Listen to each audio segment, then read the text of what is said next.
Bom dia a todos. Daremos início à sessão da primeira turma ordinária da quarta Câmara, da primeira sessão de julgamento do CARF, período da manhã do dia 21 de janeiro de 2021.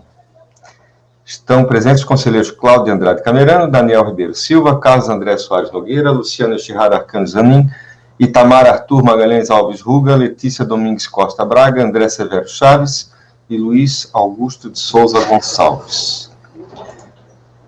A gente vai dar início aos julgamentos de hoje, retomando um processo que nós interrompemos a publicação na tarde de ontem, que é justamente o item 124 da pauta, recorrente GEA Westphalia Separator do Brasil, Indústria de Centrífugas Limitada.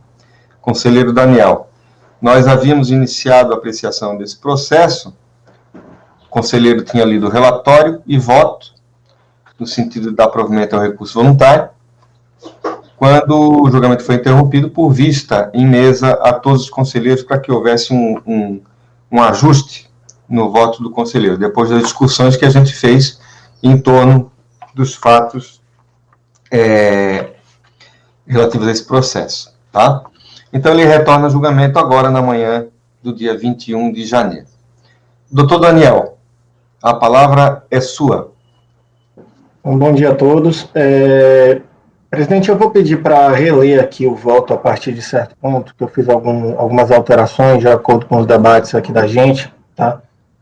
Então, eu gostaria que a gente começasse a leitura aí ao final da primeira página do voto, tá? Então, como vocês lembram, originariamente na DIPJ 2002, a contribuinte apurou um saldo negativo no ano calendário 2001 de RPJ e CS nos valores de 120 mil e 29 mil. Para a formação do saldo negativo, o contribuinte utilizou de pagamentos de estimativas realizados no exercício, nos montantes 65 mil e 29 mil. Ocorre que o contribuinte foi intimado em 13 de nove de 2006, através do termo de intimação número tal, para justificar as divergências entre DIPJ e DCTF, referente aos valores de estimativas declarados nos meses de janeiro, março, abril e julho de 2001. O que se verificou foi que as estimativas confessadas em DCTF, não declaradas em DPJ, não foram recolhidas e não fizeram parte da composição do saldo negativo original. Por sua vez, as estimativas declaradas em DIPJs, mas não confessadas em DCTF, e também não recolhidas, compuseram o saldo negativo do ano calendário. Então, naqueles 65 mil e 29 mil que ele utilizou como pagamento de estimativas, na verdade, aquilo foi declarado em DIPJ, mas não foi recolhido, não foi pago nem quitado pelo contribuinte. Essas parcelas que compuseram o saldo negativo original. Com o objetivo de confirmar o seu saldo negativo compensado, o contribuinte buscou, então, compensar os débitos remanescentes de estimativas não recolhidas, compensando com saldo negativo do mesmo ano calendário. Aqui não poderia, logicamente, razão pela qual não foram aceitos. Ato contínuo promoveu a compensação de parte das estimativas, com crédito de saldo negativo do ano calendário 2002, e o pagamento das diferenças devidas através de DAFs. Tudo isso ele fez nos anos de 2006 e 2007, após aquela intimação. Tá? E o contribuinte traz o seguinte detalhamento, etc. A gente já tinha tratado ontem. Verifica-se, portanto, sempre dizendo que os procedimentos foram feitos de acordo com as orientações dadas pela unidade de origem. Verifica-se, portanto, que o contribuinte procedeu ao recolhimento de parte dos débitos objeto de intimação, cujas compensações não foram homologadas através de DAFs, recolhidos em 29 de nove de 2006 e 31 de 1 de 2007. O referido saldo negativo já foi reconhecido através do despacho decisório proferido nos autos do PAFTAL, em 23 de 1 de 2008, que considerou as compensações e pagamentos feitos ao longo de 2006 e 2007, conforme se verifica abaixo. Aí eu trago a primeira página da análise do saldo negativo naquele processo. Vejam que os valores que ele considerou aqui de janeiro, março, abril, são valores que não tinham sido recolhidos em 2001. E que ele fez compensações e pagamentos em 2006 e 2007 após a intimação que recebeu. Tá? E a unidade de origem considerou esses pagamentos posteriores para confirmar o saldo negativo de 120 mil, que é o que ele confirma aqui, 120 mil de RPJ e 29 mil de CSL. O despacho do auditor foi em 23/1/2008, a homologação foi em 24 pelo chefe de setor, foi 24/1/2008. Ato contínuo e tendo feito os recolhimentos de estimativas após o encerramento do ano calendário e que não compuseram a apuração do saldo negativo, o contribuinte retificou a sua DPJ 2002 em 24/1/2008, ou seja, no mesmo dia da homologação daquela compensação original. Reapurando o saldo negativo relativo ao ano calendário 2001, agora considerando os novos pagamentos realizados que não fizeram parte da composição do saldo negativo original. O resultado disso foi um novo saldo negativo de 150 mil de IRPJ e 50 mil de CSL. E essa é a diferença entre o saldo negativo retificado que o contribuinte busca compensar no presente processo. Por sua vez, tanto a DRF quanto a DRJ entenderam ter decaído o direito do contribuinte compensar. É aquela linha da decadência. Delimitados os pontos, passo para análise. Essa primeira parte aqui a gente já leu na questão da súmula CARF 82. Desta feita, o que poderia ser exigido era eventual multa isolada, mas não a própria estimativa não recolhida. Por sua vez, ao realizar o pagamento dos DAFs nos anos de 2006 e 2007, 6 e 7, nos valores que excederam o necessário para confirmar o saldo negativo originariamente pleiteado, e após o encerramento do ano calendário, o que o contribuinte acabou por fazer foi um pagamento indevido, restando-lhe assegurada a restituição caso pedido no prazo de 5 anos, o que foi feito. Então, o que é que eu estou entendendo? Dentro daquele limite do saldo negativo originalmente pleiteado, tá? Os pagamentos e compensações que ele fez para confirmar aquele saldo negativo foram utilizados na confirmação daquele saldo negativo, o saldo negativo já foi utilizado e já foi compensado. Tudo que ele fez de pagamentos ou compensações que excederam o necessário para confirmar aqueles 120 mil, eu estou entendendo como pagamento indevido, porque já tinha encerrado o ano calendário e ele não poderia mais ser exigido de estimativa. Ressalte-se ainda que o contribuinte alega ter procedido conforme orientado pela própria unidade de origem. Os cálculos dos valores devidos a serem recolhidos por DAF foram feitos pelo próprio sistema da Receita Federal e, ainda, o contribuinte promoveu a respectiva retificação da DIPJ em 24/1/2008, no mesmo dia em que foi homologado o despacho decisório proferido nos autos do PAF-TAL. Isto, ao meu ver, apenas reforça a alegação de que o contribuinte atuou conforme orientações da própria unidade e promoveu o acompanhamento próximo do seu pedido de compensação. Tudo isso o levou a crer que deveria realizar a respectiva retificação da DIPJ, fazendo constar novo valor de saldo negativo para o ano calendário 2001, o que não seria possível, vez que transcorrido o prazo para tal retificação.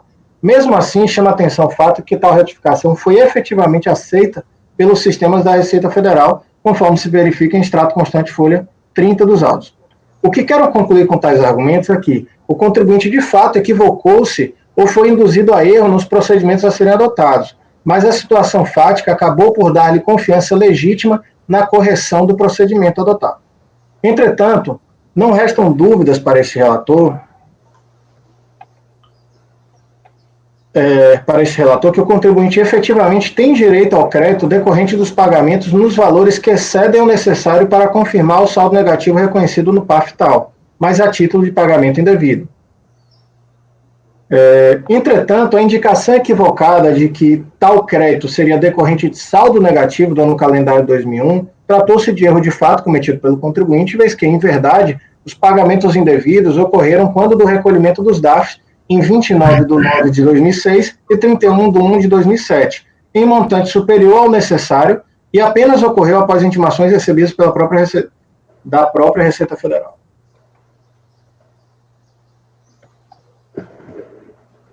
Outrosim, apesar de todos os equívocos cometidos pelo contribuinte, o que se pode verificar é a clara atuação de boa-fé e tentativa legítima de regularizar sua situação perante a Receita. E no afã de fazer isso, acabou por recolher valor superior ao efetivamente devido.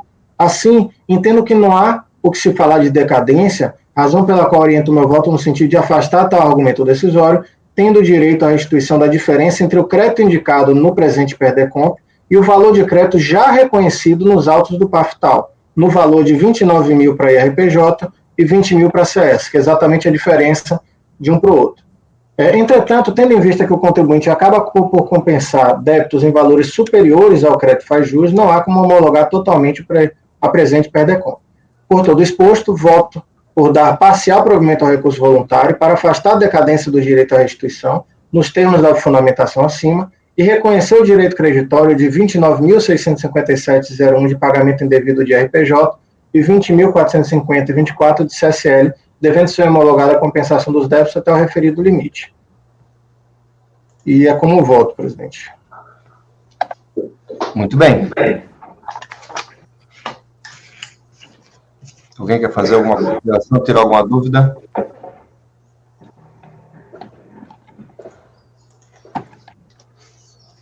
Passemos à votação, então. Conselheiro Camerano. Bom dia a todos. Esse processo já foi exaustivamente, né, debatido ontem, de forma que eu acompanho o voto do relator, presidente.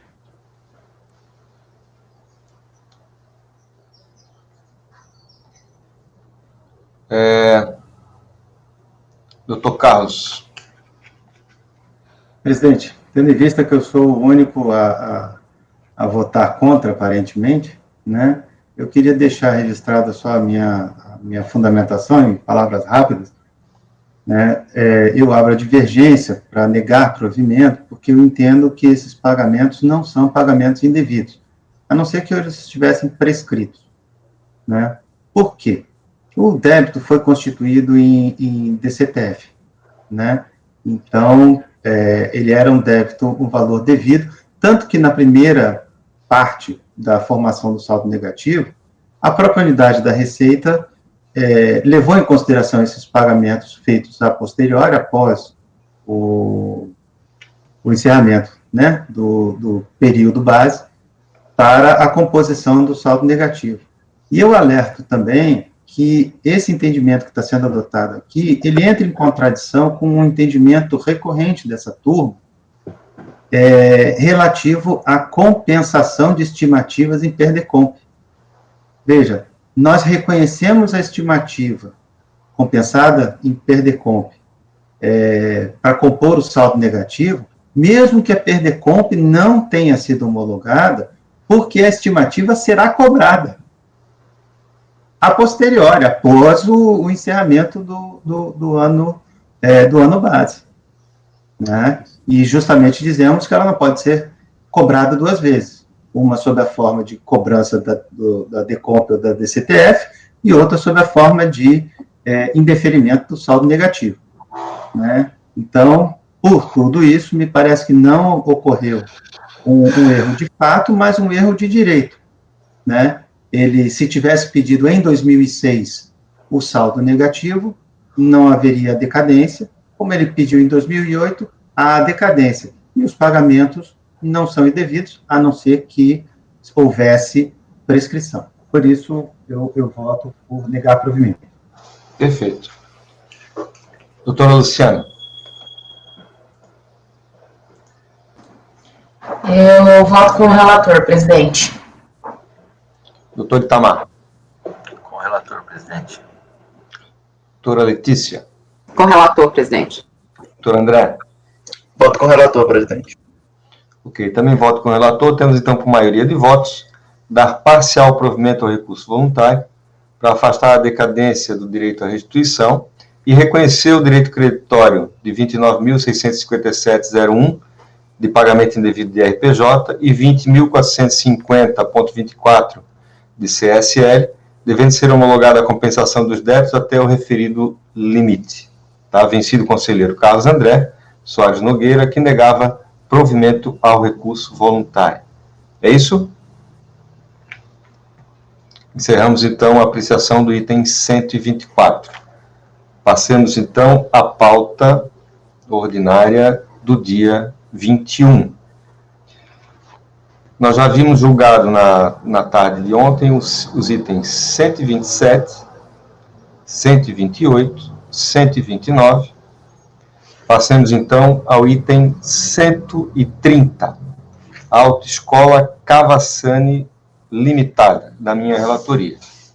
Deixa eu abrir o arquivo aqui.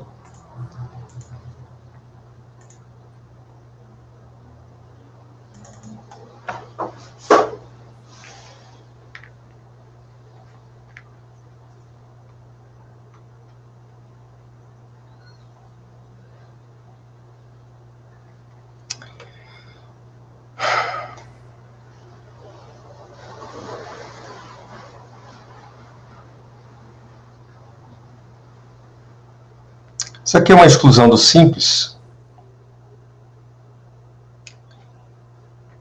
Nacional, por conta da identificação por parte da autoridade administrativa da prática de atividade vedada. Tá? Eu convido aí direto ao voto. É bem simples esse processo. O que eu digo lá no voto? Como vimos no relatório, a recorrente não se conformou com sua exclusão, efetivada de forma retroativa no Simples Nacional, motivada que foi pela identificação, por parte da Delegacia da Receita Federal de Araçatuba, São Paulo, da prática de atividade vedada, conforme disposto no inciso 11 do artigo 17 da Lei Complementar número 123 de 2006. Deixa eu só acertar o artigo 17 aqui.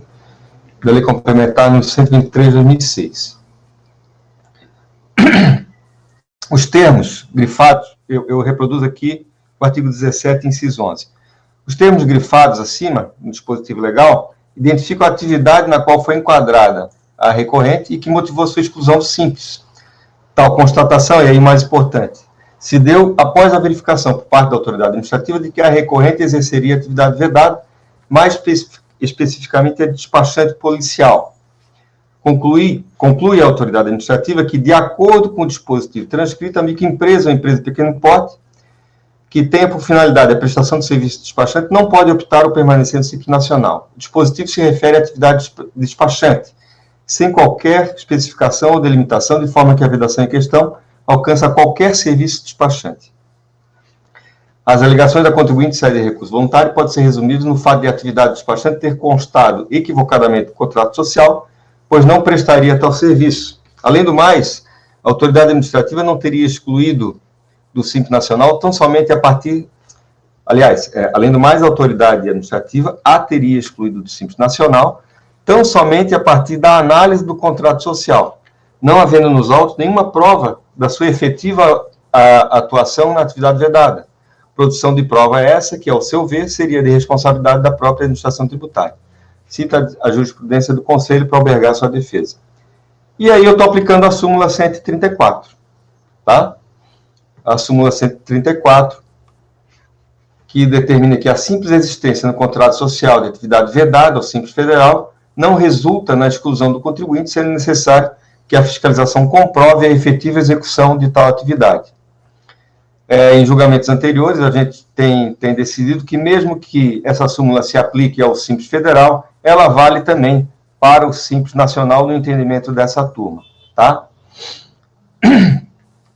Então, ao final das contas, eu estou dando provimento ao recurso voluntário para determinar a reinclusão da contribuinte no Simples Nacional com efeitos retroativos a 1º de julho de 2007.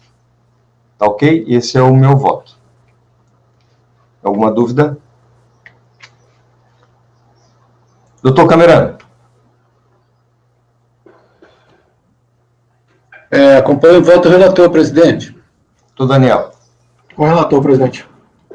Doutor Carlos. Com o relator. Doutora Luciana. Voto com o relator. Doutor Itamar. Com o relator, senhor presidente.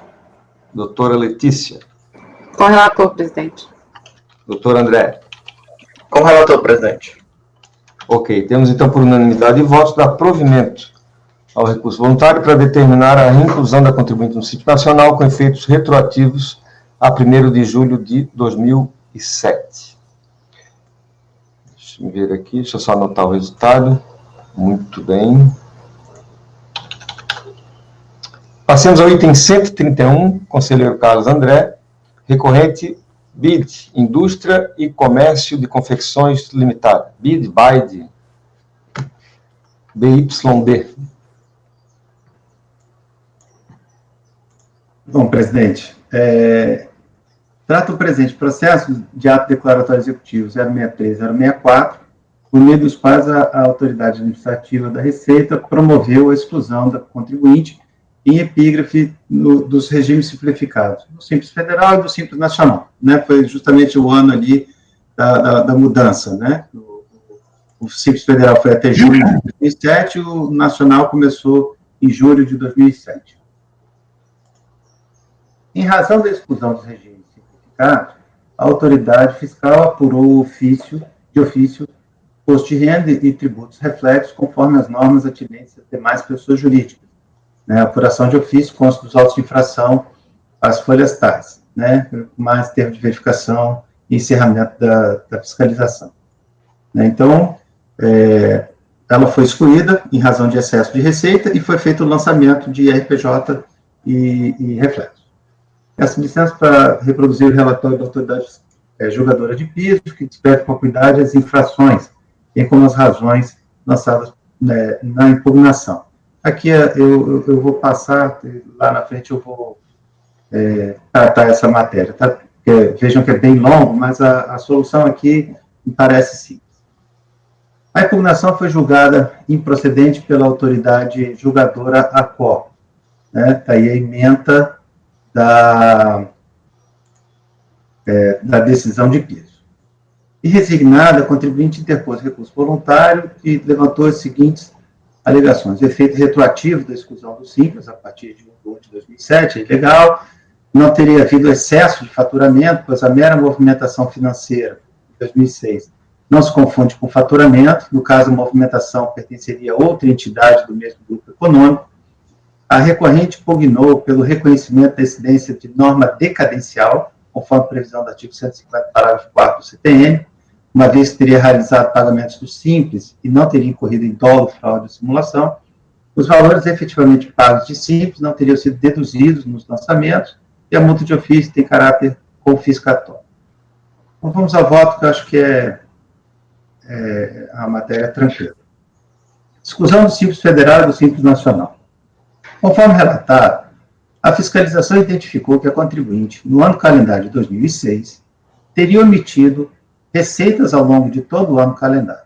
Ao adicionar as receitas omitidas às declaradas, a autoridade fiscal concluiu que a contribuinte teria oferido receitas acima do limite legal anual de R$ 2.400.000.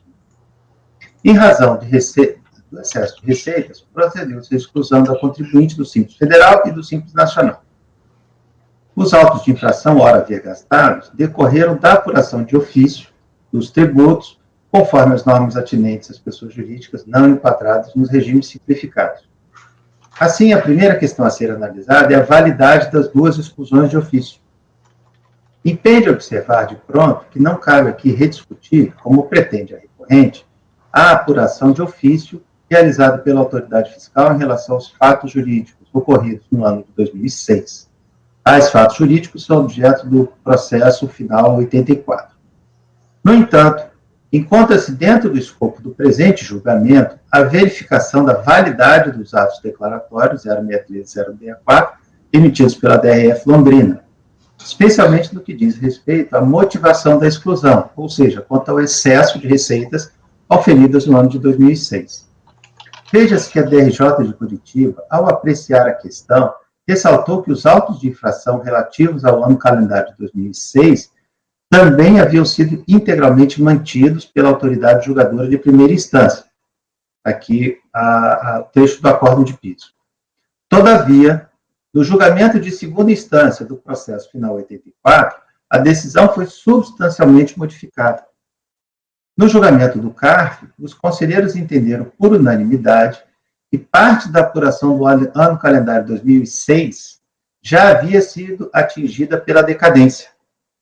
Desta forma, a segunda turma da quarta Câmara, da primeira sessão de julgamento, afastou os lançamentos relativos aos fatos jurídicos tributários ocorridos até 30 de nove de 2006. Isso do processo, né, da fiscalização de 2006, que motivou a exclusão em 2007. Né? Então, destaco aí a fundamentação do acórdão. Penso que, uma vez que os períodos até setembro de 2006 já haviam sido alcançados pela decadência, esses não podem ser considerados para fim de apuração do excesso de receitas para fim de observância das regras do Simples Federal e do Simples Nacional. Compulsando os autos do processo 84, verifico que a fiscalização apurou as receitas declaradas e omitidas conforme o seguinte quadro. Está aí reproduzido.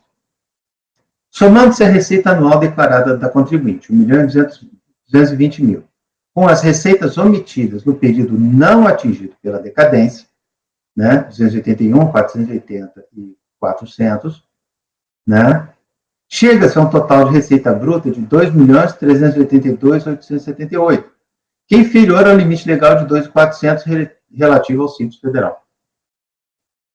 Assim, em razão do decidido no processo 84, tem que são insubsistentes os atos declaratórios executivos 063 e 064.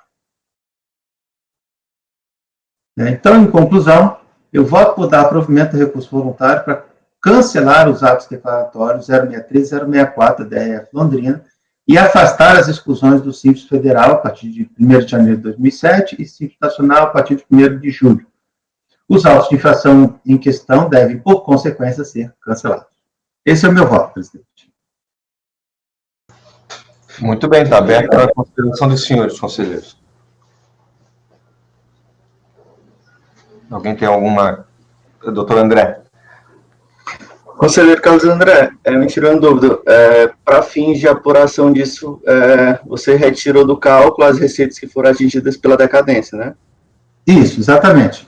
Né? Quer dizer, esse período até setembro, uma vez que ele foi atingido pela decadência e não foi constituído de ofício, isso a gente tem adotado esse entendimento aqui na turma, né?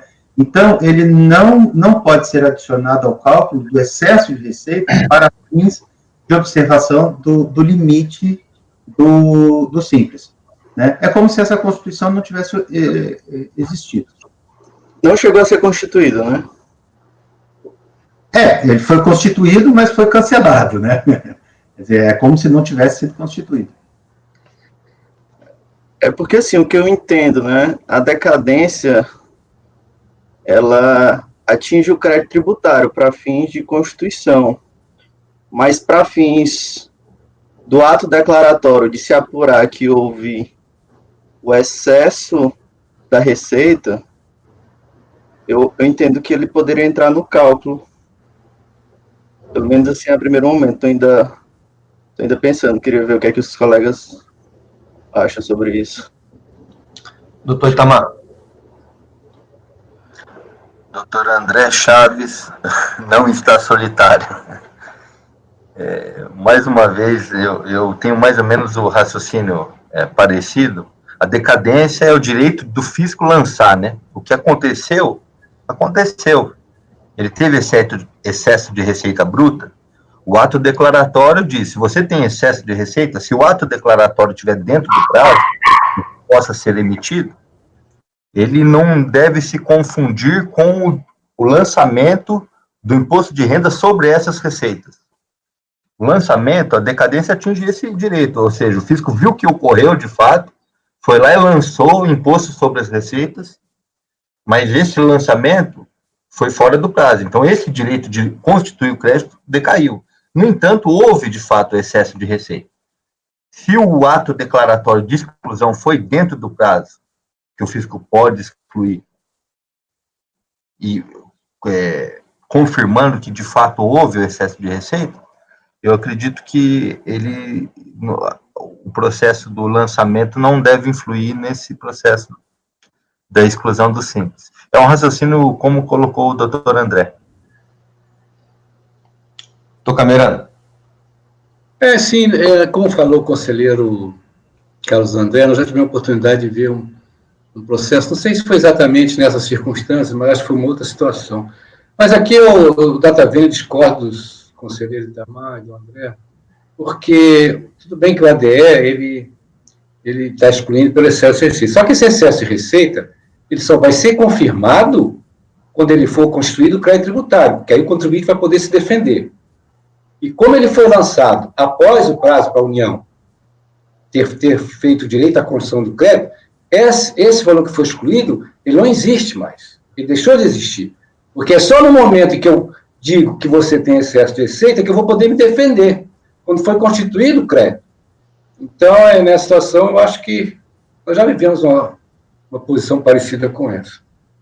É só isso, Pedro. Doutor Carlos André. Qual é o raciocínio que eu faço?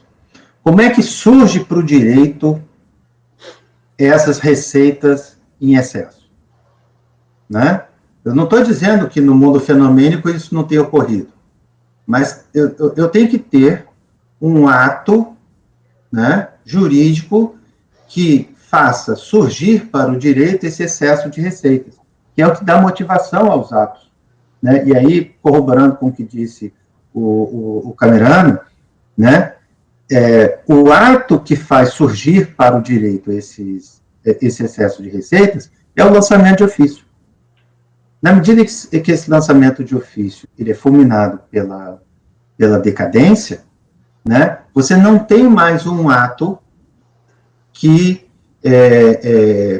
declare para o direito que houve esse excesso de receitas, né? E daí a dificuldade, inclusive, dele se defender, né? Então, na minha forma de ver, uma vez o lançamento atingido pela decadência, né, você não tem mais o excesso de receitas. Você tem as receitas declaradas e aquelas receitas que foram reconhecidas no período não decadente. O resto não existe mais para o direito. Né? Esse é o raciocínio que eu faço. Ok. Doutor Itamar. Nessa linha de raciocínio, apenas para robustecer a ideia que eu coloquei, o excesso de receita, para mim, não se confunde, ocorreu no mundo fenomênico, não se confunde com o lançamento. O lançamento é do imposto sobre a renda decorrente dessa receita. Você teve a receita, você aumentou seu patrimônio, você tem que pagar o imposto. Aí o fisco lança, você não pagou o imposto que você devia, é um imposto por homologação, o fisco vai lá e lança. A decadência é desse direito do fisco lançar, constituir o crédito do imposto, mas o excesso de receita está aqui. Se nos autos desse lançamento o fisco provou que ocorreu no mundo fenomênico o excesso de receita, está provado que de fato, ou seja, o fisco provou, ele só foi atingido pela decadência, na constituição do crédito. Mas os fatos nasceu para o direito, o excesso de receita. Então, o meu raciocínio é justamente aí, eu estou dividindo a ideia do lançamento, a decadência, que atinge o imposto, com o excesso de receita. O que acontece? Ocorreu o excesso de receita? Ele provou que não ocorreu? Porque nesse processo, a gente tem que falar de receita, não de imposto e decadência. Se o fisco, naquele processo, provou que ocorreu, ou seja, ficou incontestável esse fato ocorrido, aqui não tem como, no meu modo de ver, afastar a exclusão. Agora, eu estou dividindo bem excesso de receita com a decadência do imposto, do direito de lançar o crédito. Então, é só nessa mesma linha argumentativa que eu contraponho colocando o raciocínio. Eu gostaria de manifestar também, eu acho que nesse caso, o raciocínio do conselheiro Itamar, para mim, ele é perfeito. Tá? Parafraseando o filósofo Miguel Livramento, né, o Carlos André conhece, uma coisa é uma coisa, outra coisa é outra coisa. Completamente diferente, não é verdade?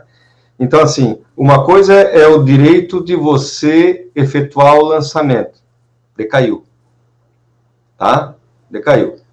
A outra coisa é a existência ou não e a comprovação dessa existência do excesso de receita.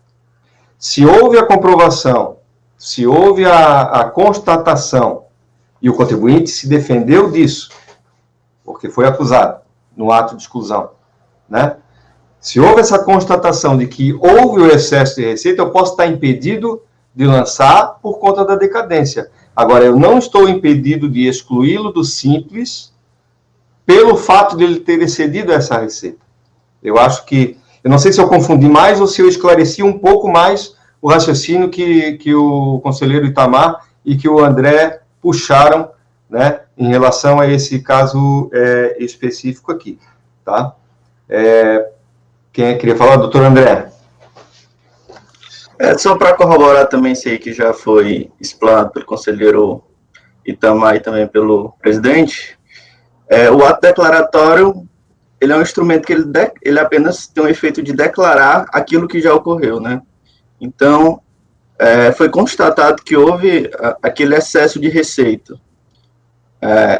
E realmente, esse crédito tributário que foi atingido pela decadência não pode ser constituído, mas para fins de cálculo desse ato declaratório, ele pode ser contabilizado, sim, como um excesso de receita para fins de exclusão do simples. Pelo menos é assim que Desde que o contribuinte tenha se defendido dessa questão específica, entendeu? E não tenha conseguido fazer valer as suas alegações, no caso. Se o contribuinte comprovar que não houve aquele excesso de receita... Exato. Doutor Carlos. Veja, eu não sei se o contribuinte comprovou ou não que havia problemas no lançamento até setembro, porque o CARF afastou por decadência. Eu não posso dar como certo que aquelas receitas são aquelas, apuradas pela fiscalização. Porque o CARF não entrou neste mérito. Ele disse, este período aqui está decadente. E aí, Carlos, assim, só eu concordo com o que você está falando, a questão é a seguinte, como é que a gente vai ter os efeitos de uma obrigação e não vai ter a verificação da obrigação? Se você não tem a obrigação de guardar aqueles documentos, como é que você vai fazer a prova daquela situação que você está falando? Então, assim, se você deixar o crédito tributário, né, decaído e o resto das obrigações não, você cria uma celeuma que você não vai saber até quando você precisa guardar aquela documentação. É uma situação que o contribuinte vai ficar numa dúvida eterna, né? Até quando eu preciso? Antes de passar a palavra para o doutor Camerano e o doutor Daniel, que pediram para se manifestar, eu queria fazer um questionamento. Porque são dois processos absolutamente distintos. Um da exigência do crédito tributário e o outro da exclusão do simples, ok? Um é da exigência do crédito tributário de 2006 e o outro tem, que é o que nós estamos julgando, a exclusão de 2007 e os lançamentos em 2007, né? Ok, mas foram protocolados processos especificamente em relação à exclusão. Não, esse aqui tem a exclusão e o lançamento de 2007. A decadência atingiu o lançamento feito do Simples em 2006. Ele fez um processo para Simples de 2006, de omissão de receitas, e fez outro processo com exclusão a partir de 2007 e lançamento de 2007 de imposto e reflexos. Eu não vi ali no relatório, mas especificamente em relação à exclusão, qual foi a linha de defesa do contribuinte? Eu até tinha destacado, né?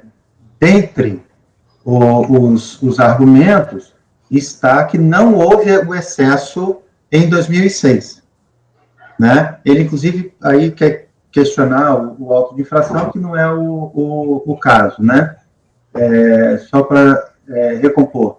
Lá no recurso voluntário, segundo tópico ali não teria havido excesso de faturamento, pois a mera movimentação financeira não se confunde com faturamento. No caso, a movimentação pertenceria a outra entidade do mesmo grupo econômico, distinto da contribuinte. Quer dizer, ele está dizendo que não houve aquele excesso lá em 2006. Né? Ele se defende dizendo isso, né? Que não houve esse excesso em 2006. E a decisão da DRJ nesse ponto? Veja, a decisão da DRJ neste processo aqui acompanhou a decisão da DRJ no primeiro processo, né? A DRJ, no primeiro processo, manteve o lançamento integralmente. E aí, a DRJ aqui, neste processo, manteve também a exclusão e o lançamento. Agora, quando nós estamos julgando, o primeiro processo foi julgado no CARF. E no CARF houve a declaração de decadência até setembro, né? Então, nós estamos numa situação distinta daquele momento em que a DRJ apreciou o processo. Quando a DRJ apreciou o processo, eu destaquei isso no relatório, a decisão no outro processo era pela manutenção do lançamento integral, né? Neste momento que nós estamos julgando agora, o lançamento de 2006 já foi derrubado até setembro. Ficou claro? Assim? Também, no outro processo. Lá no outro processo. A exclusão também. Não, a exclusão está aqui. A exclusão está aqui conosco. A exclusão está aqui conosco. É bem isso, né? O colega fez a fiscalização em 2006 e 2007. 2006 era simples. Ele fez um processo e disse, tem omissão de receita. Essa omissão de receita implica a exclusão em 2007. Então, em 2007, eu tenho as exclusões e o lançamento de imposto de renda, né? E os dois processos caminharam separados, né? Lá, aquele de 2006, o CARF disse, olha, até setembro está decadente. E nós estamos julgando 2007, exclusão e o lançamento de imposto de renda, né? Eu queria só completar, que eu acabei, a Letícia fez uma parte, eu não completei o meu raciocínio. Assim, como é que, voltando à forma como eu penso, né? Quer dizer, o lançamento não é apenas a constituição do crédito tributário. Você tem toda a subsunção, né? E o fato jurídico tributário, ele tem um antecedente e um consequente. No antecedente, eu descrevo o fato ocorrido, né? E faço a adequação dele à hipótese normativa. Quando a norma decadencial atingiu toda a regra matriz. Atingiu o fato jurídico, né? Então, eu não tenho mais uma norma jurídica dizendo que houve excesso de receita, no meu entendimento. Não há um fato jurídico, né? Porque o fato jurídico é a descrição do evento, né? Em linguagem competente, né? A adequação à hipótese normativa e, como consequência, a obrigação tributária, né? Então, o direito de fazer isto, a subsunção e a constituição da obrigação foi atingido pela decadência, na minha forma de entender. Então, eu não tenho nenhum ato mais dizendo que houve excesso de receita. É a forma como eu entendo. Doutor Camerano. Só complementando todas essas discussões, eu não vejo como dissociar a exclusão do Simples com a repercussão da exclusão. No ano calendário de 2006, doutor Carlos André me corrija se eu estiver errado, no ano calendário de 2006, foi detectado, então, lá o excesso de receita. Ele foi tributado em 2006 pela regra do Simples, certo? E foi feito o ADE, porque no ano seguinte ele tem que ser por outro regime de apuração. Certo?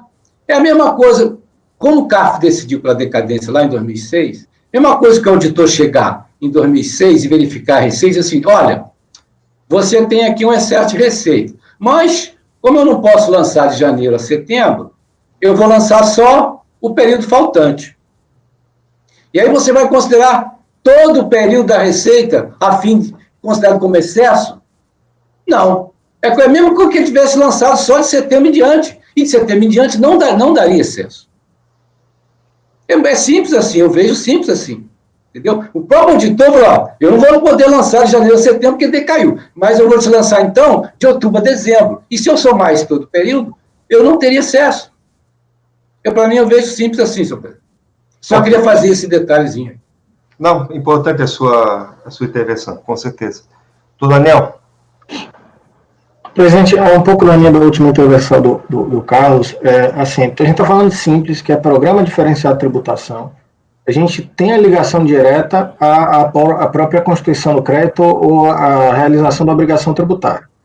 No caso específico, a representação para a exclusão do simples decorreu necessariamente do procedimento fiscal do outro processo em que se apurou uma omissão de receita. Omissão de receita essa que não existe mais pelo transcurso da decadência. E não é só o crédito tributário, é realmente a própria subsunção daquele fato à norma. Não existe mais. Acabou. Ela não está mais no mundo jurídico. A gente não pode dizer que houve omissão de receitas de tal período a tal período. Tá? Então, assim, eu também, na mesma linha, eu acho que uma coisa é completamente ligada à outra. Eu não estou falando de uma receita declarada e não recolhida, e que não foi recolhida, por exemplo, porque decaiu. Eu estou falando de uma omissão de receita. Ele foi acusado de ter omitido receita, e essa omissão de receita fez ele transpor o volume de faturamento. Só que essa omissão de receita ela deixou de existir. Esse fato jurídico não existe mais para ser apreciado aqui. E a consequência, ou seja, o ato de representação para fim de exclusão é por conta daquela omissão de receita, que não existe mais. Aí a gente fica, sinceramente, eu acho que o debate é muito bom, mas a gente fica com uma situação meio esquizofrênica, porque você não existe mais no mundo jurídico, mas você toma porrada aqui ainda para exclusão e vai tomar porrada aí das diferenças de lançamento, entendeu? Assim, você acaba lá, mas você toma porrada aqui. Eu acho que é meio esquizofrênico. O debate é muito importante e até nunca tinha pensado sobre esse ponto de vista, estava tentando... O filósofo ao qual eu me referi ainda há pouco diz outra coisa. Tens razão, mas vais preso. Tá entendendo? Okay? Tens razão, mas vais preso. Pois é.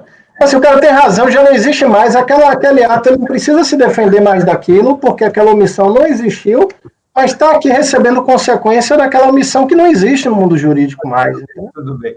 Uma coisa, não vejo como uma coisa da outra. A Mari, depois nós vamos encerrar e vamos partir para a votação, tá ok?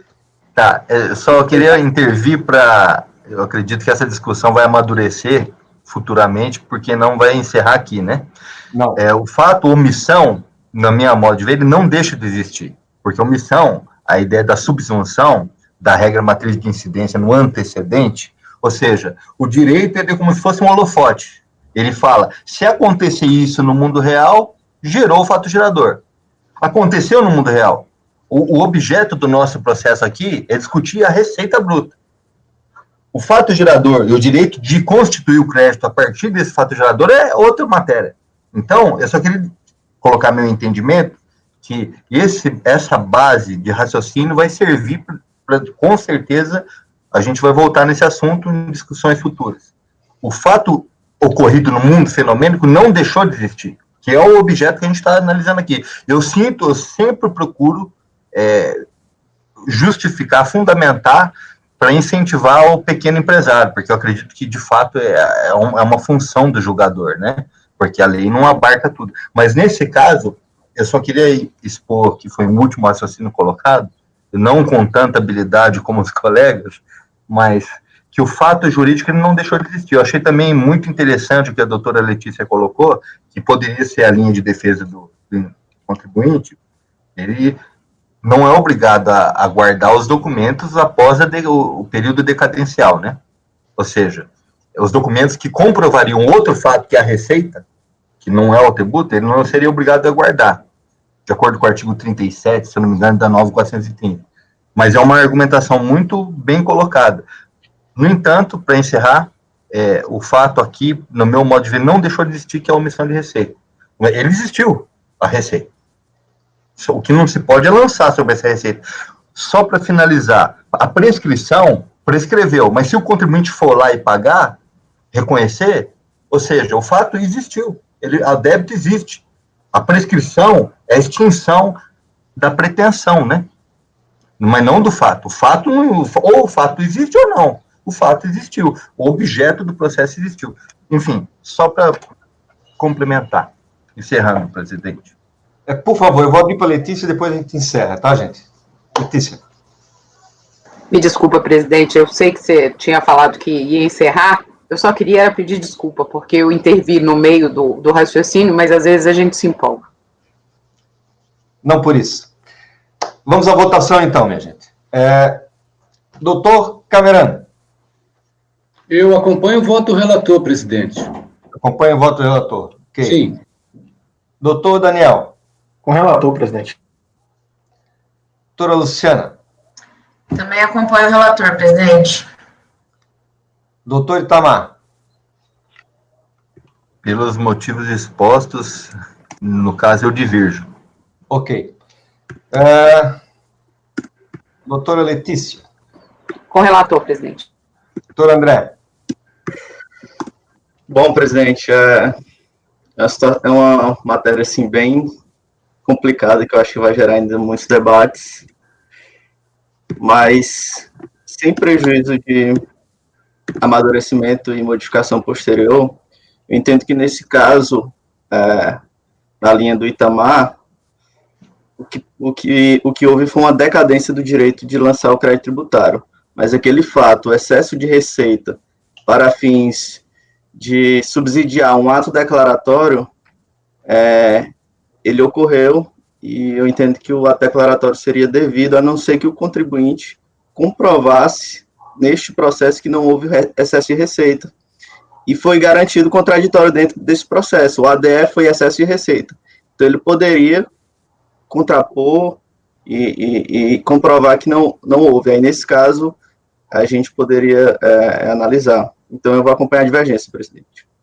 Eu vou acompanhar a divergência também por tudo que eu já coloquei aqui e na mesma linha do que acabou de falar o conselheiro André e o conselheiro Itamar, tá? Então, temos, por maioria de votos, dar provimento ao recurso voluntário para cancelar os atos declaratórios executivos número 6364 de 2011, editados pela DRF Londrina, determinar a reinclusão do contribuinte no Simples Federal a partir de 1º de janeiro de 2007 e no Simples Nacional a partir de 1º de julho de 2007, e ainda cancelar os autos de infração objeto desse processo. Vencidos os conselheiros Itamar Ruga, André Chaves e Luiz Augusto Gonçalves. Tá ok? Fechou? Perfeito. Deixa eu só anotar aqui. Uma decisão fundamentada a lá Miguelzinho Livramento, não pode estar errado.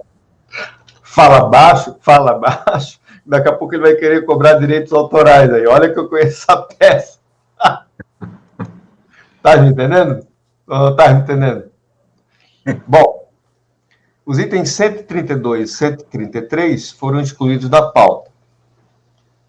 Foram retirados da pauta. Item 134, conselheiro Camerano, recorrente Uatuma, Turismo e Eventos Eireli.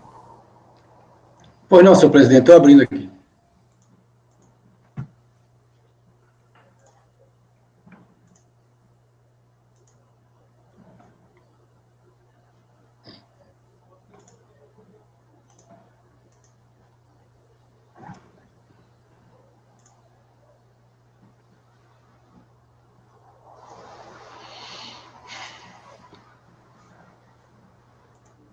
Bom, eu inicio aqui transcrevendo o relatório e voto de decisão recorrida, consubstanciado no acordo proferido pela primeira turma da RJ Belém em 2019. Aqui no relatório é um processo sobre manifestação de inconformidade contra a exclusão, contra o ADE, que excluiu a recorrente do Simples Nacional, por fundamento de não apresentação de livro caixa e falta de regularização de escrita contábil, com efeito retroativo a 1º de janeiro de 2014. Foi quando ocorreu a hipótese de exclusão. O sujeito passivo tomou ciência do ADE e apresentou sua manifestação de inconformidade, na qual alegou que a auditoria não teria apontado fundamentos jurídicos no qual incorreu a impugnante para que esta pudesse exercer em sua plenitude seu âmbito sagrado. Que uma agência de turismo, que é o caso dela, trabalha com recursos terceiros, quais são repassados aos respectivos fornecedores, não se caracterizando como receita. É a receita da agência corresponderia a um preço conhecido como comissão.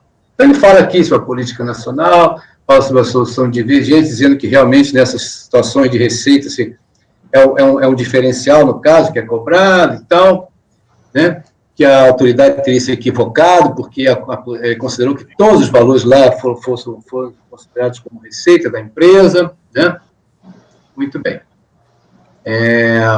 De forma equivocada, a autoridade administrativa entendeu que todos os valores que passaram pela conta corrente da impugnante foram receitas próprias. E tal equívoco levou ao entendimento que os livros contábeis da impugnante estariam inconsistentes sem suporte documental.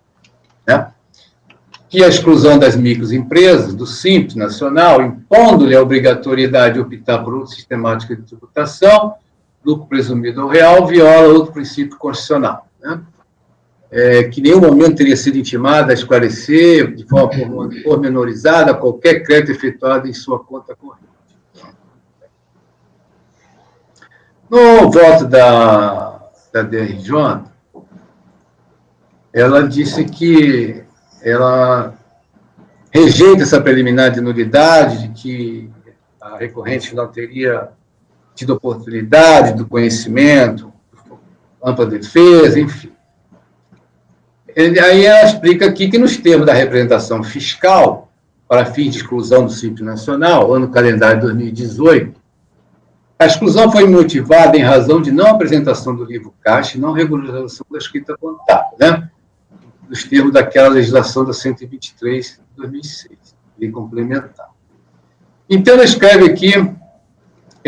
aqui trechos da representação fiscal que são importantes, porque no voto eu não precisaria falar sobre isso aqui novamente. Então, por isso que eu estou me detendo mais aqui nesses trechos. Então, aqui ele repete o trecho da representação fiscal, onde teria dito lá o seguinte, que a escrita contábil entregue à fiscalização lá em 2017 apresenta as seguintes inconsistências: erros, omissões, irregularidades que a tornam imprestável. Tá?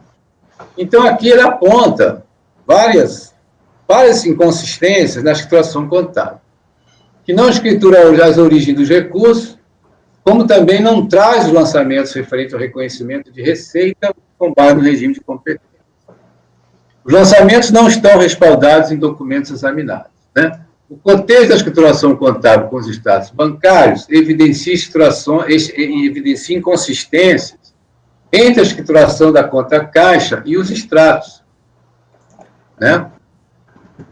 Então, ele explica aqui. Eles evidenciaram que a contabilidade apresenta saldo credor de caixa, né, quando essa conta normalmente tem saldo devedor. Eles verificaram que o extrato do Bradesco apresenta um saldo negativo de R$29 mil, ao passo que na escrituração da conta no livro Razão apresenta um saldo credor no início do ano calendário fiscalizado, um total de R$23.542.000. Estão tudo lá nos anexos. Comparando a escrituração da conta Banco Bradesco com o extrato bancário, existem apenas 2 lançamentos contábeis de valores relevantes, um de R$1.800.000 e outro de R$500.000, a débito, na escrituração da conta banco, sendo que o total creditado no extrato da conta Bradesco, fornecido pelo banco, supera R$49 milhões, né? Então, isso tudo está documentado nos anexos aqui citados na representação. Com relação à escrituração dos valores da conta no Banco Safra, também estão listados lá os valores no anexo 3 e os numerados depositados nessa conta. E não estão escriturados. Os elementos acima demonstrados indicam que a maior parte dos recursos que efetivamente ingressaram nas contas bancárias da empresa, no total de R$49.808.000 creditados no Banco Bradesco e R$17.691.000 creditados no Banco Safra, não foram escriturados. De fato, e de forma exemplificativa, conforme o quadro demonstrativo anexo, elaborado por meio apenas de uma pequena amostragem do Estado do Banco Bradesco, no mês de julho, verifica-se que deixou de ser escriturado um montante de R$2.511.000 na conta contábil, e na conta contábil do Banco Safra, R$1.087.000. Portanto, do total creditado, lá nos extratos, de R$49.808.000, somente foram escriturados R$2.533.000, que representa apenas 5% total da movimentação financeira do Bradesco. Diante disso, resta demonstrado que a contabilidade apresentada à fiscalização não se presta à comprovação dos fatos e nem atende à legislação que exige que esteja escriturada toda a movimentação financeira da empresa, inclusive a bancária. quer seja mediante escrita contábil completa e regular, quer seja mediante escrituração simplificada por meio do livro caixa. Note que, com efeito, para as empresas optantes pelo Simples Nacional, a legislação vigente exige apenas a escrituração do livro caixa com as suas formalidades, na qual deve constar toda a escrituração da movimentação financeira, né? Inclusive bancária. Evidentemente, tal exigência pode ser atendida mediante a apresentação da escrita contábil completa. Ocorre que, conforme demonstrado acima, apesar da entrega de livro diário e livro razão à fiscalização, verificou-se que os lançamentos registrados na conta caixa e na conta banco estão totalmente dissonantes com os valores dos extratos bancários, né? Ou seja, foram efetuados sem considerar norma contábil fiscais de regência. Ademais, não existe conta escriturada com relação ao reconhecimento da receita, tornando impossível a apuração pela auditoria. Não tem conta de receita na contabilidade. Ressaltamos que não há sequer conta contábil da escrituração das receitas. No decorrer da ação fiscal, houve várias intimações à empresa, várias, no intuito de esclarecer a receita oferida, e a empresa apresentou várias planilhas, mas tais atendimentos não tiveram o condão de esclarecer as receitas oferidas para suprir as lacunas existentes na contabilidade, notadamente pelo fato que o sujeito passivo não é uma agência de turismo tradicional, uma vez que trabalha praticamente com o setor público, transitando valores elevados nas contas bancárias, sem serem escriturados tais valores, e muito menos escriturado o reconhecimento efetivo da receita da empresa. Diante dos fatos acima, após várias intimações e respostas na tentativa de esclarecer a receita efetiva da empresa, esta apresentou uma carta-resposta onde teria afirmado o seguinte: que os valores referentes à diferença das movimentações recebidas durante o ano base de 2014 e os repasses da Suzano foi arbitrado em 5%, sobre a base de cálculo 30.638. Isso é um negócio que não tem sentido. Termina inferindo, abre aspas, que assume o recolhimento da diferença apurada no valor para a base de cálculo do Simples Nacional em 1.531. E que assume a responsabilidade amigável para pagamento da diferença acima apurada, levantando o imposto devido de R$ 107.000, a título de diferença do Simples Nacional no ano de 2014. Isso é o que ela falou lá, né? Ocorre que, além de tais afirmações não estarem respaldadas em documentos, não há previsão legal para o procedimento denominado de arbitramento em 5% mencionado pelo sujeito passivo sobre fiscalização. Por este motivo, procedemos à lavratura em 15 de maio de 2018, no termo de constatação, intimação e solicitação de esclarecimentos, com prazo de 20 dias para a empresa fiscalizada apresentar em caixa, onde deveria estar escriturada toda a movimentação lá no caixa, a movimentação financeira e bancária, né? Proceder à regularização de sua escrita contábil, né? Corrigindo todas aquelas inconsistências que foram detectadas nessa representação, né? Então, o prazo de 20 dias expirou em 14 de junho de 2018. E, atendendo a solicitação de prorrogação de prazo, foi solicitada a prorrogação, foi concedida uma prorrogação. Essa nova data também expirou e, até o presente momento, não foi cumprida a exigência estabelecida, né, para a conclusão da auditoria. Então, foram feitas várias intimações, por vários esclarecimentos, foram feitos para regularizar, foram feitas prorrogação de prazo e nada foi feito. Muito bem. Da exclusão do Simples Nacional. Então, aqui, contestando a exclusão do Simples Nacional, com base no seguinte argumento, que ela trabalha com agências com recursos terceiros, né? Isso já falamos ali, né? Ela fala sobre a questão da receita dela e tal, né?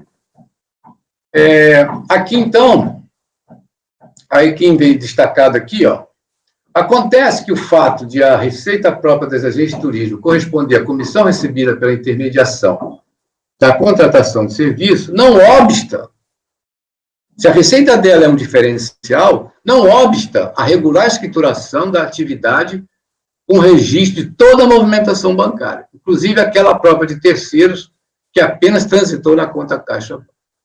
No caso vertente, a recorrente optante do Simples Nacional não apresentou livro caixa, cuja escrituração é necessária para a manutenção no regime especial de tributação, né?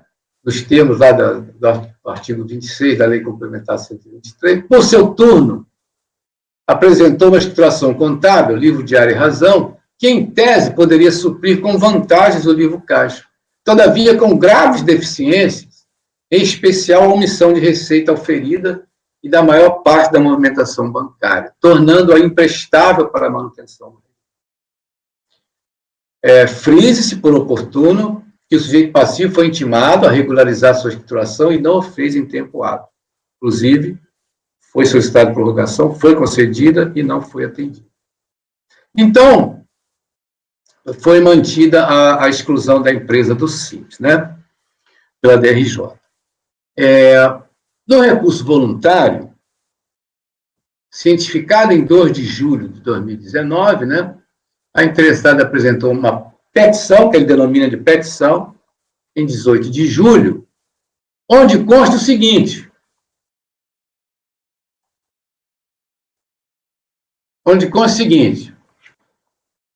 tomou ciência do acordo da DRJ de Belém, tendo como escopo a exclusão do Simples Nacional. Em apertada síntese, a autoridade tributária descreve que a empresa é optante pelo Simples Nacional, em regimento de competência, e que a contabilidade entregue apresenta inconsistências, erros, omissões e irregularidades que a tornam imprestável, de modo que não escritura a origem dos recursos, como também não traz lançamentos referentes ao reconhecimento da receita. Afirma que, ao cotejar os status bancários com a situação do livro caixa, encontrou inconsistência.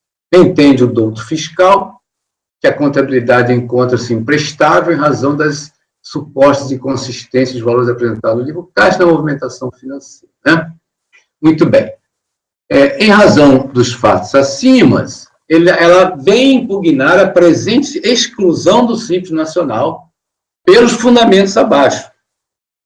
Tá? Vem impugnar a presente exclusão do Simples Nacional pelos fundamentos abaixo. Solicitamos o pedido de reconsideração da impugnante ser mantida no regime do Simples Nacional, né?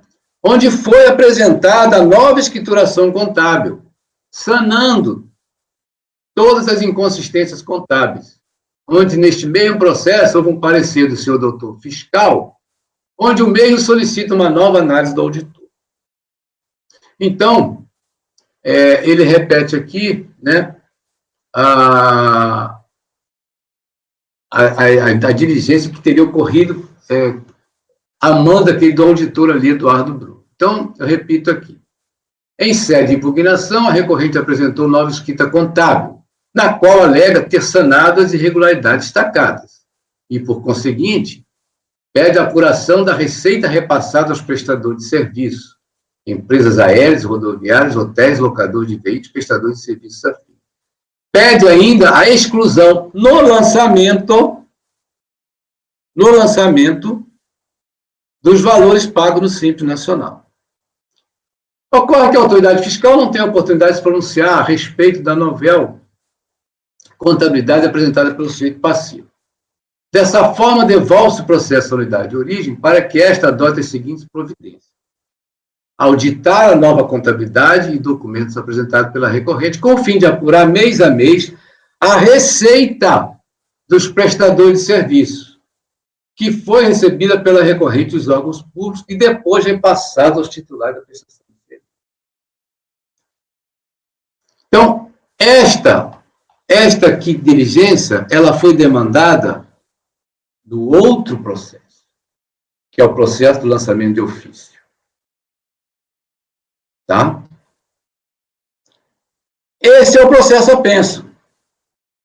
Encontra-se apenso a este processo o processo de número final 2018-19, que trata da impugnação ao lançamento de ofício, porque a empresa, como ela foi excluída do Simples Nacional em função de todas aquelas inconsistências, teve seu lucro arbitrado e foi feito, então, no outro processo que está apenso a isso. Então, este processo apenso é o lançamento de ofício resultante da exclusão, apurado, então, sob a regra do lucro arbitrado. Este processo apenso encontra-se em fase de atendimento a diligências demandadas pela DRJ de Belém, O que aconteceu? No lançamento de ofício, como ele tinha aquelas inconsistências na escrituração, que ele não contabilizou nenhuma receita, não tinha nenhuma indicação de receita nenhuma contabilizada, que ele disse que a margem dele era apenas uma diferença. Esta foi a diligência da RJ. Olha, está apresentando uma contabilidade agora, porque ele está trazendo, então, tentando mostrar que a receita dele é uma pequena parcela. Mas isto no lançamento de ofício. Eu entendo que essa diligência nesse processo tenso, ela não tem mais nada a ver com a exclusão do Simples Nacional. Então, eu reproduzo o teor das diligências aqui, que eu já relatorei aqui anteriormente, né? Muito bem.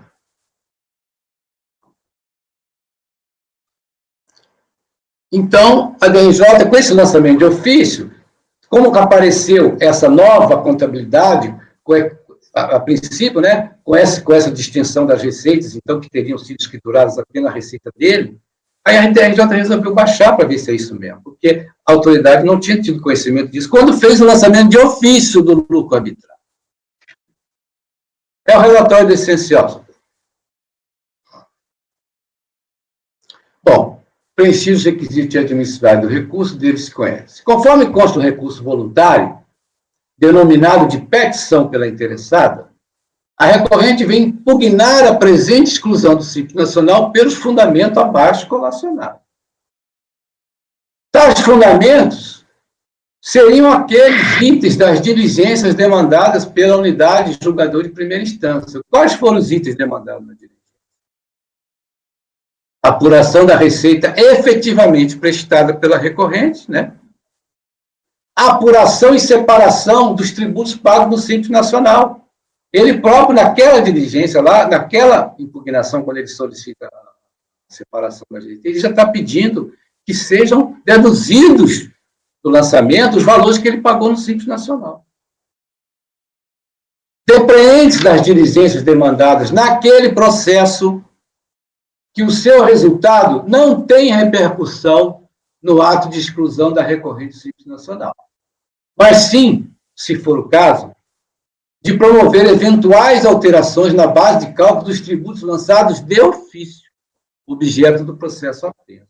Se naquela diligência ficar confirmada que essa nova escrituração, ela separou a receita, tem como identificar a receita escriturada que sequer foi apresentada quando solicitada por mais de uma vez, aí sim, naquele processo de lançamento de ofício, pode-se fazer os ajustes eventuais. Conforme relatoriado, foram várias inconsistências entre os valores contabilizados e aqueles registrados em extratos bancários, aliado ao fato de que a contribuinte foi intimada por mais de uma vez para apresentar as devidas regularizações, esclarecimentos acerca de sua efetiva receita em sua escrituração e não ofensa. Então, eu reproduzo aqui trechos da representação fiscal, por isso que eu fiz questão de ler bastante trechos da representação fiscal, para evitar repetir aqui, porque eu já li lá no relatório, né? Esses trechos todos aqui eu já tinha lido lá no relatório, né? Muito bem. Então, senhor presidente, ele foi intimado e reintimado a apresentar livro caixa, movimentação bancária, escrituração, regularização. Nada foi atendido. Está aqui, conforme no item A e B, que eu estou repetindo aqui da representação, que eu já li para os senhores. Né? Foi dado prazo para intimar, foi pedido prorrogação de prazo, foi concedida a prorrogação e não foi atendida nenhuma das intimações. Reproduzo ainda a conclusão final da decisão recorrida, a qual não merece reparos e adota integralmente como razão decidida. Então, está aqui, isso aqui eu também já li lá no relatório. Né? Acontece que o fato de a receita própria das agências de turismo corresponder à comissão recebida pela intermediação não obsta a sua regular escrituração. Né? Então, são todas essas inconsistências que nós vimos na representação fiscal não foram atendidas, né? Não restava outra providência da administração a não ser proceder à exclusão da empresa do Simples Nacional. O processo apenso é o lançamento de ofício, onde ele traz, então, segundo ele está trazendo, para mostrar que realmente ele tinha uma receita ali pequena e tal, mas isso, para mim, a repercussão é no lançamento de ofício. Tá? Inclusive, essa diligência, esse processo apenso, essa diligência não foi ainda para a unidade. Não sei, talvez aguardando o resultado da exclusão, né? Provavelmente. Muito bem. Então, senhor presidente, após tudo isso, que eu já comentei aqui, eu voto por negar provimento ao recurso voluntário, mantendo a recorrente excluída do Simples Nacional, relativo ao ano calendário de 2014, conforme consta no ADE, número 93, de 9 de agosto de 2018. Então, esse é o voto.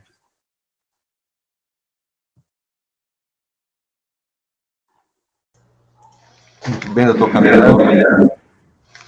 Alguém quer fazer uma dúvida para tirar do conselheiro? Passemos à votação. Doutor Daniel. Eu acompanho o relator, presidente. Esse item de exclusão, ele é bem claro, né? A falta ou a imprestabilidade dos livros que forem apresentados, né, ensejam a exclusão, que é exatamente o que aconteceu. Foi dada toda a oportunidade para o contribuinte regularizar a escrituração e não foi feito. Então, sendo imprestável ou não existindo, a consequência é a mesma. Então, acompanho o relator. Ok. Doutor Carlos André. Acompanho o relator. Doutora Luciana. Também voto com o relator, presidente. Doutor Itamar. Com o relator, senhor presidente. Doutora Letícia. Com o relator, presidente. Doutor André. Também voto com o relator, presidente. Então, temos, por unanimidade de votos, negar provimento ao recurso voluntário. É isso, né, doutor Camerano? Sim, senhor. Muito bem. Item 135 saiu da pauta também, foi retirado. Item 136, conselheira Letícia, recorrente Maxi Serviços de Cadastro e Cobrança Limitada. Bom, esse processo, semelhante ao do Camerano anterior, também é uma exclusão de simples, mas nesse caso aqui, a gente tem o julgamento do ADE do ano de 2008, a autuação do ano de 2008, e no ano de 2009, ele passou para o presumido, salvo engano. E também tem a autuação. Nesse caso aqui, assim como o anterior do Camerano, daquela questão das empresas de turismo, que podem ter receitas nas suas contas que não são receitas efetivas e simplesmente transitam pelas contas, é uma empresa de cobrança. Tá. O contribuinte não observou as obrigações tributárias principais e acessórias, não escriturou em seus atos de negócio, inclusive a movimentação financeira e bancária, e submeteu à tributação apenas parte das receitas de prestação de serviços auferidas no ano calendário de 2008 e 2009. Acho que não é necessário a leitura integral do relatório, que é o relatório da DRJ, que eu relacionei aí. Eu vou chamar sua atenção para alguns pontos. Tem uma questão de redução do lançamento tributário, que a fiscalização, assim como foi reconhecido pela decisão da delegacia, cometeu um erro da dedução dos valores pagos. E aí, no acórdão da delegacia de origem, salvo engano, eles estão fazendo em vez dele colocar 100, ele botou 1,29, por exemplo, em vez de 129, 1,29. E aí está sendo arguído uma nulidade em virtude disso, por conta do erro na base do lançamento. Argui a impossibilidade do arbitramento do lucro, que a multa de 75 seria excessiva. Então, no julgamento da delegacia, DRJ de Porto Alegre, foi julgado improcedente a manifestação, a impugnação, e o crédito tributário foi mantido. Inconformado, apresentou o contribuinte recurso a esse conselho, alegando que a empresa não poderia ser excluída do Simples por prática reiterada, porque ele foi excluído por 2 fundamentos: a prática reiterada e a falta dos livros. Que a prática reiterada somente ocorreria se um tivesse transitado em julgado e depois houvesse um outro. Ele pega aquela disposição do penal para não ser mais primário. Que a empresa não ter lançado no livro caixa a movimentação bancária não pode servir de subsídio para a exclusão do Simples. Que a empresa não possuía livro diário razão, mas que possui o livro caixa. Que teria indevida fundamentação para a exclusão do Simples a não existência dos livros fiscais, pois apesar de a empresa não ter realizado os lançamentos da movimentação bancária no livro caixa, este fato não serviu como base para os lançamentos, não configurando qualquer tipo de prejuízo à fiscalização. Que não deveria ter feito o arbitramento, porque a base da suposta omissão das receitas foi a DIRF apresentadas pelas fontes pagadoras, não configurando empecilho para a quantificação do resultado da recorrente. Alega, quando da exclusão do Simples, que a recorrente deveria ser consultada se deveria ser tributada pelo lucro real ou presumido. Que a fiscalização não deduziu o montante efetivamente já recolhido pelo recorrente no ano calendário de 2009, o que de per si deveria anular o auto por vício material. Que se assim não entendesse o julgador, que deveria ser deduzido o montante de R$ 1.214.041. Que a multa de 75 seria irrazoável e ilegal. Requereu seja anulado o processo e o ADE. Pois bem, passando ao voto, presidente, o recurso é tempestivo e dele conheço. Como eu falei anteriormente, é o ADE e a autuação de 2008 e 2009. Em 2008, simples, em 2009, presumido. Quanto ao ADE, alega a recorrente que deveria ter ocorrido a sua exclusão do simples e que eventual autuação deveria guardar o trânsito em julgado da decisão administrativa para apenas posteriormente ocorrer a autuação da recorrente. Entretanto, não há qualquer fundamentação plausível no requerimento da recorrente, isto porque a sua exclusão já se operou com a ADE. O que está pendente é o resultado de sua impugnação, que apenas suspende o prazo, mas não tem o condão de paralisar a autuação. Por outro lado, o processo administrativo tributário somente teve início com sua impugnação, sendo certo que seu início se opera por iniciativa da recorrente. Com relação à exclusão do simples, esta se operou por 2 fundamentos, que seria a prática reiterada e a falta de escrituração do livro caixa. Importante que qualquer uma das infrações seria suficiente para a exclusão da recorrente. Quanto à falta de escrituração, qualquer dúvida não resta que não havia escrituração fiscal, e tal fato foi confessado pela contribuinte em diversas oportunidades. Inclusive, ela cita que ela tinha uma pastinha de controle, que a fiscalização verificou, mas isso não quer dizer que a pastinha de controle não deve ser escriturada, né, doutor Camerano? Argue que os efeitos da exclusão podem ter efeitos a partir do mês da ocorrência da suposta ausência da entrega do livro. Neste caso, é até difícil atender a argumentação da recorrente. Será que ela pretendia que apenas no mês da fiscalização a falta do livro geraria a exclusão? Realmente não consegui entender.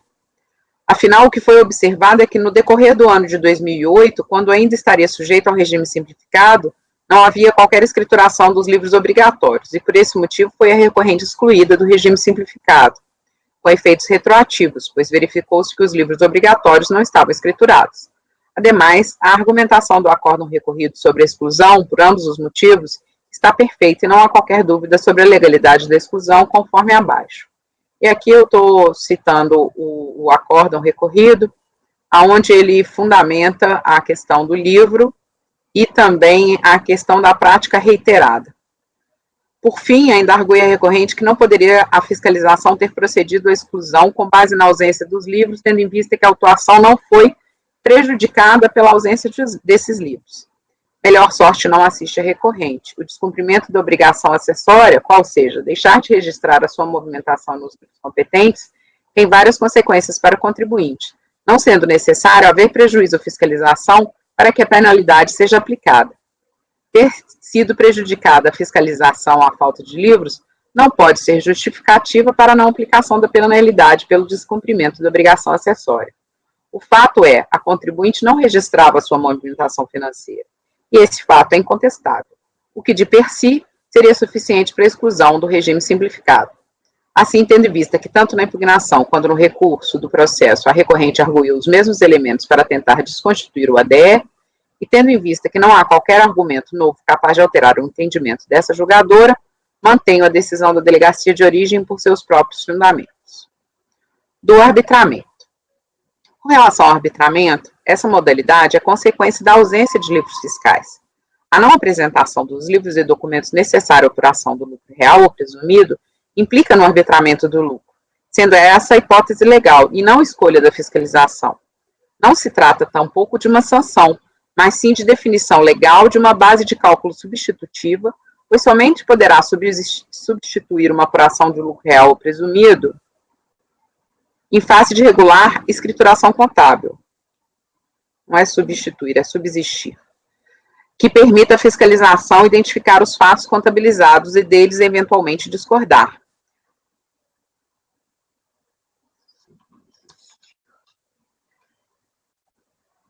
A ausência dos elementos de suporte de contabilidade retira o conteúdo dos lançamentos e impede ao fisco de se manifestar acerca de sua admissibilidade. Daí a imperatividade do arbitramento dos lucros. A receita bruta considerada, com base nas DIFs, apenas é um dos elementos da apuração dos lucros. E o fato de a fiscalização acertar tais valores de modo algum revela a possibilidade de apuração dos tributos devidos pela recorrente com base na sistemática do lucro real.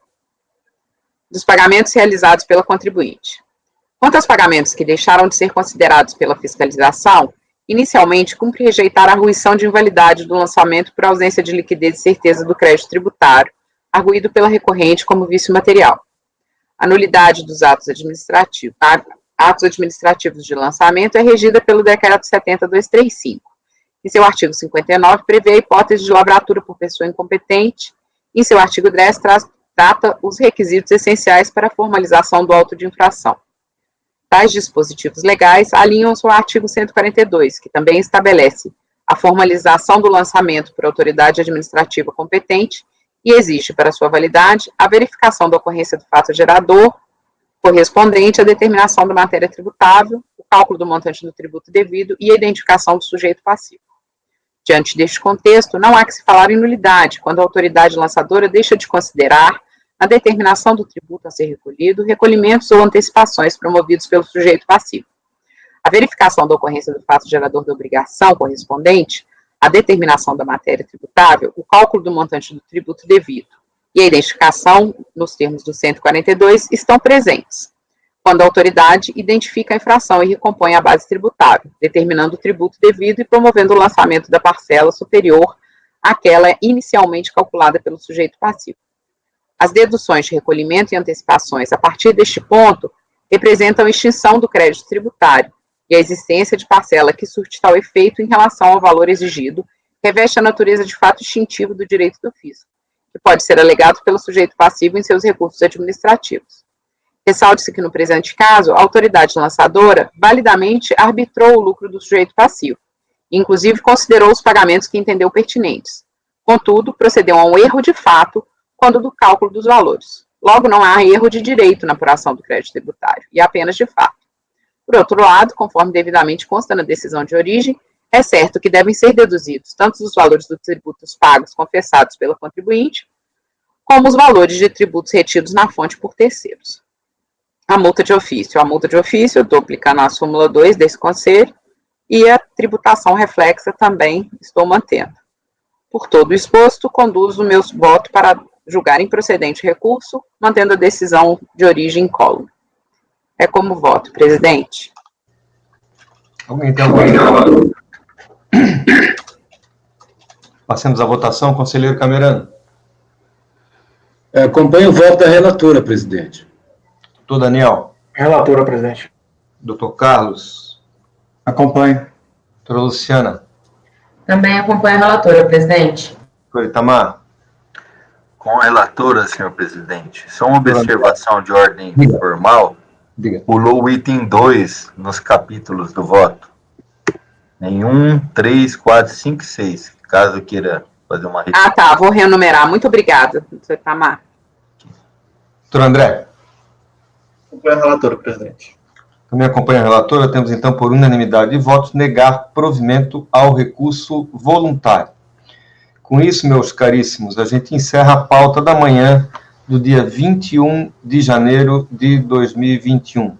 Eu vou pedir a Janaína que pare a gravação.